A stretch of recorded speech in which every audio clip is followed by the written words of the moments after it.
Good morning, सुप्रभात, नमस्कार, आदाब दोस्तों। एक बार फिर आपका अपना प्रिय डॉक्टर आदि कश्यप मुंबई से मानुस और आपके लिए लेकर आया आपका अपना program positive karma. Episode number है 1478। और दोस्तों, आज की कहानी बहुत ही अच्छी कहानी है जिसका शीर्षक है हौसलों की उड़ान। शुरुआत करता हूं इस कहानी की कुछ इस प्रकार। मुंबई के एक पार्क में एक लड़का उदास बैठा था और वो कुछ सोच रहा था। वो किसी बात को लेकर बहुत दुखी था और बीच बीच में वो रोने लगता और फिर कुछ सोचने लगता। तभी एक बुजुर्ग पास में आकर बैठा और उसकी उदासी का कारण पूछा। लड़के ने बताया कि मैं बहुत परेशान हूं। मैंने एक बिजनेस शुरू किया जिसमें मुझे 10 लाख रुपए का नुकसान हो गया। अब मेरे ऊपर 10 लाख रुपए का बैंक का कर्ज है। मेरा मकान गिरवी पड़ा है। मेरी बूढ़ी मां बीमार है। ऐसा लगता है कि दुनिया भर की परेशानी भगवान ने मुझे ही दे दी है। समझ में नहीं आता कि अब मैं क्या करूं।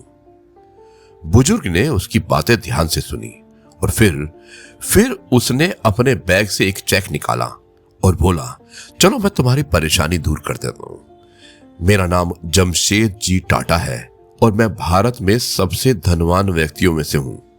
ये लो, मैं तुम्हें 10 लाख रुपए का चेक दे रहा हूं। तुम इससे अपनी परेशानी दूर कर लो और फिर पैसे कमाकर 1 साल में मुझे वापस कर देना। मैं तुमको अब से ठीक 1 साल बाद यही मिलूंगा और अपने पैसे वापस ले लूंगा। इतना कहकर वो बुजुर्ग वापस चला गया। लड़का एकदम हक्का बक्का रह गया, जैसे कि वो कोई सपना देख रहा हो।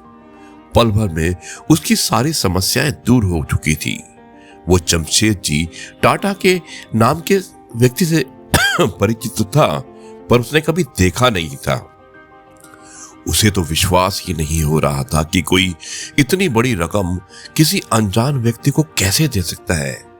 उसने सोचा कि जब अनजान व्यक्ति मुझ पर भरोसा कर सकता है तो मुझे खुद पर भरोसा क्यों नहीं। अब उसने निश्चय कर लिया कि पहले वो चेक इस्तेमाल नहीं करेगा और पहले वो अपना पूरा प्रयास करेगा, पूरी ईमानदारी से करेगा। और यदि वो अपने पहले प्रयास में असफल रहा तो इस चेक को अवश्य इस्तेमाल करेगा। और दोस्तों, कहते हैं ना कि मेहनत रंग लाती है, और उस लड़के की मेहनत रंग लाई और उसने इतनी मेहनत की कि उसे उस चेक का इस्तेमाल ही नहीं करना पड़ा। ये हौसलों की उड़ान आपके अंदर भी होना बहुत जरूरी है।